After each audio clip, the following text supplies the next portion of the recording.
Hey guys, and welcome to this. Hey guys, welcome to this long-term review of the Blackberry Priv. So, first of all, let me show you when this phone was bought. It was bought 2 years ago, well, almost 2 years ago. It was bought on 2016, December. So, this phone has been here for almost 2 years now, and I am going to give you a review on what this phone has become, any problem it's having, or any cool things about it. So first of all, just let me clean the screen. I'll be back in a second. Okay, so now the phone is now very clean. The screen actually has some scratches on it. The tiny little things are dust, they are not scratches. The scratches is what you can see. I used to have a tempered glass protector for this phone, but the phone dropped a few times and the tempered glass screen protector has shattered, so I just removed it and never bothered to buy another one. So there are some scratches on the phone screen, just minor ones. If we talk about dents, there's actually just a small one at the very end here. So on other parts of the phone, the speaker, the whole phone itself, it's actually still pretty good. The worst part of the phone is on the top right corner where I dropped the phone pretty hard on a road surface. You can see all the little dents. There it is. So it doesn't look very good if you look at it like this. Yeah, you can see the dent over there. It's a pretty big dent, but it's not much. It's just cosmetic damage.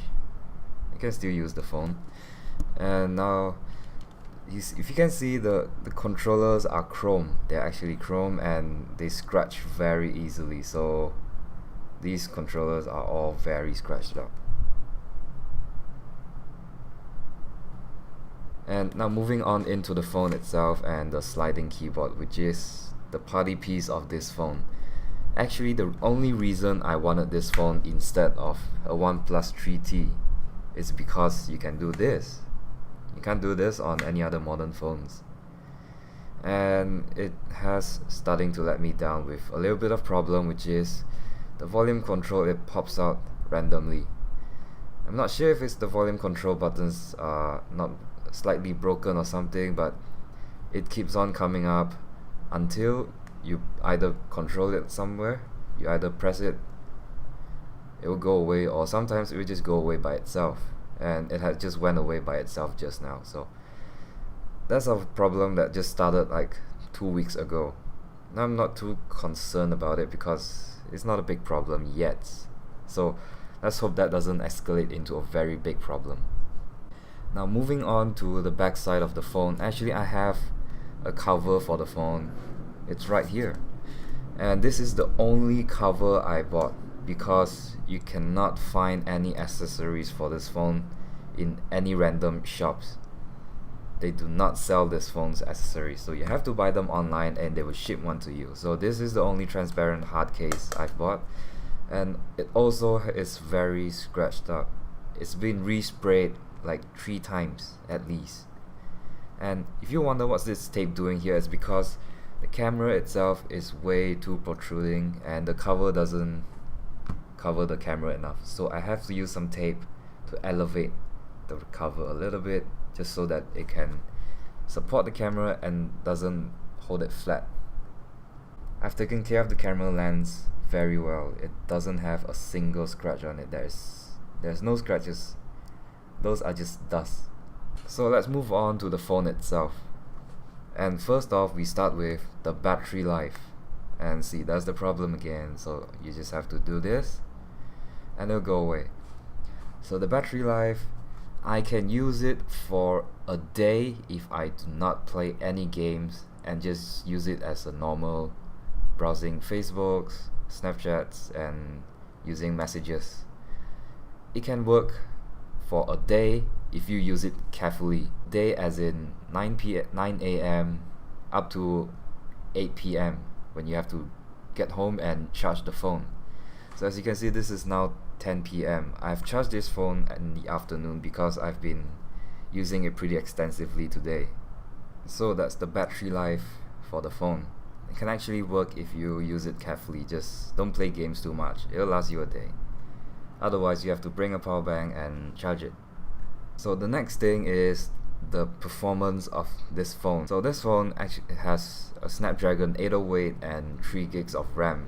So it's pretty basic for a phone of this price, and it works just like you expect it works. I wouldn't say very fast because I've been using it for quite some time and it's starting to show signs of slowing down, especially when you are using Snapchat. So watch as I go from one motion, from opening the app into taking a picture and into adding text. It's gonna take a while. So open the app, it's gonna take a little while. The camera comes up, I have to take a picture, and it's gonna take a while to finish the picture. And on the text, I'm not sure if I clicked on it. I clicked on it and it's loading. Now the text has come out, and there goes the volume again. So you type something and then you send it. So that's Snapchat for this phone, and really Snapchat is only the slowest loading app on this phone. All the other apps, they work fine. The games, every other chatting apps, WhatsApp, they all work fine. So as performance goes, it's alright, but it's been 2 years and of course it's starting to slow down because I haven't formatted the phone since I bought it. So maybe it's time for a format and hopefully it'll start working fast again. So now let's move on to the camera. The camera itself is still working very nicely. There's nothing wrong about it. It takes pictures very nicely. It takes videos very nicely as well, as I will give you some examples right now.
So those are the examples of the phone's camera recordings and pictures taken.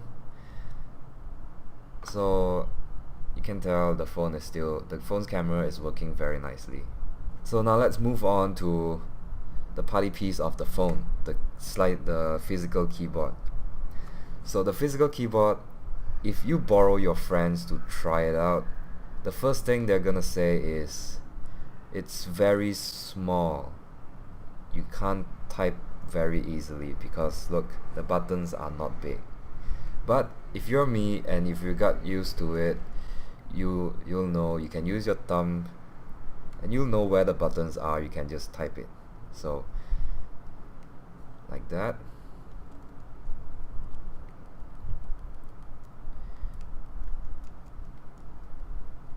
But soon you realize that actually using the touchscreen, it's still quicker than using the keyboard, so that the keyboard is actually just something for you to show off when you answer your phone, because you can answer your phone by sliding up the keyboard and holding it to your ears.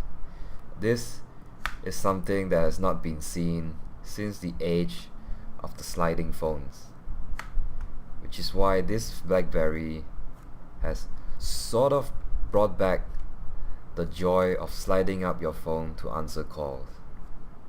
And actually the keyboard itself is actually very nice. It's still, there's no damage to it at all, probably because I only use it a few times. I never really use the physical keyboard. So the phone itself, it's a very nice phone to use. It's actually pretty special because when you bring it out on the streets and you're using it, sometimes people will look at you. If you look around, they will wonder, what is this phone, because it's so thick and there's a very big logo on the back that says BlackBerry. People start to wonder, why is this guy using BlackBerry? Is this phone even running Android? Some people might know, but a lot of them would just realize it's just a BlackBerry. This dude is probably so old school, he's still using a BlackBerry. But I don't really mind, because this is a phone you can use every day. It works, and it just works. It works nicely as well. So there's also one more thing, which is this button. This button works as a mute button when you're playing music. So it's only useful when you're playing music and you're trying to mute it immediately instead of pressing the pause button or the volume down. So you press this button once, and when you borrow your phone to your friends, they'll wonder, what does this button do? Is this the power button? No, it isn't. The power button is on this side. You can either do that or just slide the phone and it'll turn itself on. And so here's what my phone looks with the only cover I have. It looks like a very old and broken ass phone, but it doesn't matter, it's low profile. This is probably one of the last. And you might think that because this phone has a curved screen, the display might look very nice, but actually it doesn't. The display actually is not as big. The bezels are very big, and the screen doesn't really curve that much. The curve is just a part of the glass. Look, if you look at the curve there, the screen is not really curved, it's just the glass that's curved.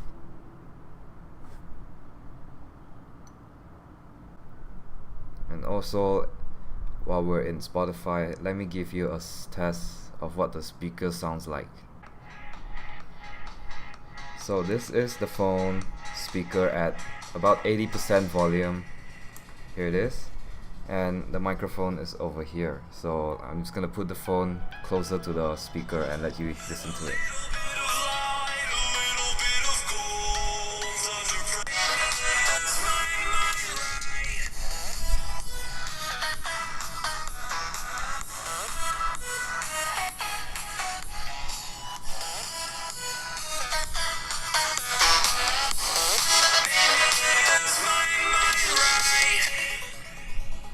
Yeah, so the speaker is still working very nicely. The phone itself is actually still working. It's just the problem is that the volume buttons, I'm not sure if it's the volume or the system's problem. It's just that problem that is worrying me. Other than that, this phone is actually a pretty decent phone. Can last for 2 years, which I think for phones of this era is actually pretty nice. It keeps up with all the new phones. It doesn't slow down too much. I can still use it, hopefully for another 2 years, if I can. So yeah, that's it for this video. I hope you enjoyed it and you have some information. And I'll see you next time.